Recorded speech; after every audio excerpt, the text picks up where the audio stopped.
Hello everyone! Today I'm heading to Boyne Water, a beautiful freshwater lake nestled on the slopes of Brown Clee Hill, the highest hill in Shropshire.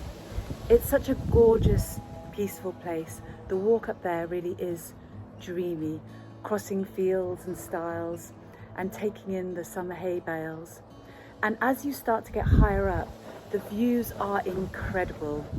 Then reaching the lake feels like a wonderful reward for all that uphill effort. And the water really isn't as cold as you might expect. On a warm summer's day like today, it feels really like the perfect place to slow down, connect with nature, and enjoy a glorious, refreshing swim. And even though it is hot, the forecast does say it's meant to be a little bit cloudy later and there's a small chance of rain. But I'm not going to let that stop me.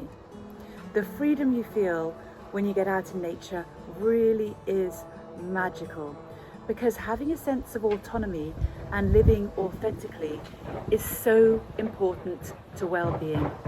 So when I get back, I thought it would be a good time to talk about something else that's really important for supporting our sense of freedom and happiness, and that's rising above criticism. Most of us have, at some point, worried about what other people think of us. And we can find ourselves holding ourselves back or questioning ourselves or changing who we are because we're afraid of being judged. So when I get back, I want to explore what the science of well-being tells us about why people criticize others, why their opinions have much more to do with them than they do with us, and how we can learn to rise above criticism and live more authentically. So let's head to the lake and I'll share more with you afterwards.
So it's the next day and we had a really lovely time at Boyne Water.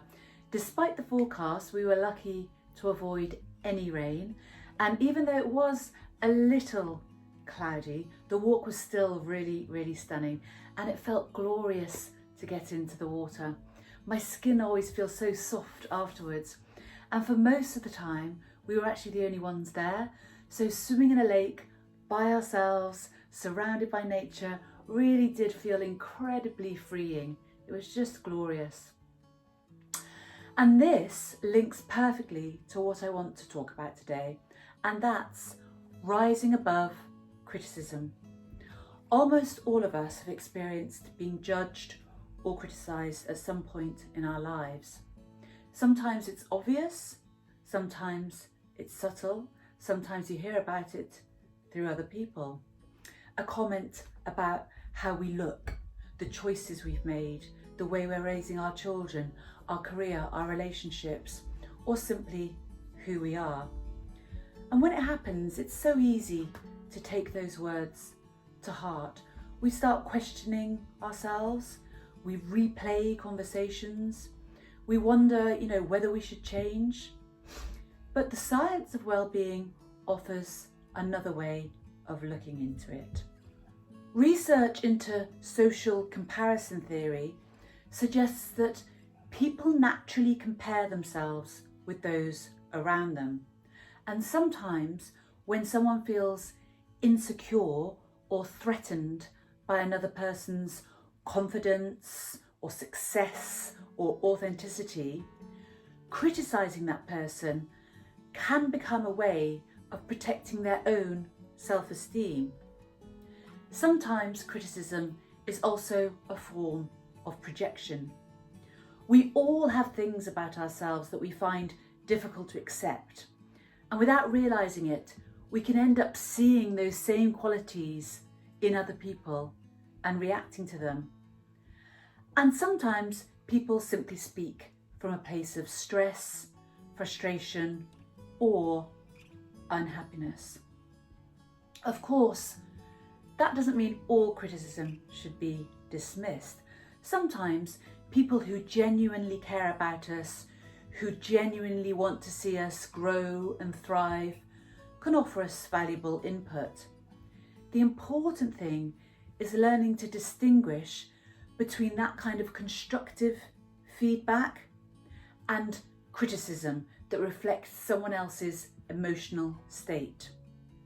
One of the biggest traps, I'd say unfortunately especially for women, is allowing the fear of other people's opinions to shape our lives.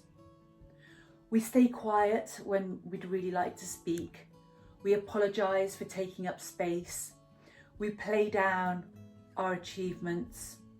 We don't look or dress how we really want to. And we choose what feels acceptable rather than what feels authentic. But every time we do that, we hand over a little bit of our freedom. Psychologists have found that authenticity, living in a way that reflects our true values and identity, is strongly linked to well-being. When our lives are guided by what genuinely matters to us, rather than by constantly trying to meet other people's expectations, we tend to experience greater confidence, resilience, and life satisfaction. So the next time someone criticises you, pause before you allow their words to become your truth. And ask yourself, is this someone who genuinely cares about me, who wants to see me happy, who shares in my successes? And is there something helpful here that I can learn from them? Or is this simply someone projecting negativity, born out of their own experiences, their fears, their beliefs, and their insecurities? You can't control what other people think of you, but you can choose whether you allow their opinions to define you. The more you know your values, the more confidently you live by them, and the more authentically you show up in the world, the less power criticism has over you. Because your life isn't meant to be lived according to someone else's expectations or judgments. It's meant to be lived according to what matters most to you, what feels right to you, what helps you thrive. And remember, criticism often says far more about the person giving it than the person receiving it. Because people who are genuinely happy and secure within themselves rarely feel the need to be judgmental and put other people down. People who are flourishing tend to celebrate success. They look for positivity. Okay, let me just say this again. And remember, criticism often says far more about the person giving it than the person receiving it. Because people who are genuinely happy and secure within themselves rarely feel the need to be judgmental and put others down. Whereas people who are flourishing tend to celebrate the success, confidence, and individuality of others rather than feel threatened by it. They look for the positives. They have that kind of positive, supportive, happy mindset and outlook. So go ahead and be yourself, authentically and unapologetically. Take up space, look however you want, wear what you want, follow your dreams and trust your instincts. Say yes when your heart says yes, and never let someone else's opinions stop you from being the person you're meant to be. It sounds like a cliche, but life really is simply too short to live it in fear of other people's criticism. Thank you for joining me today, and I hope this encourages you to trust yourself a little bit more, worry a little less about what other people think, and continue to become the person you truly want to be. There's only one of you, make the most of it.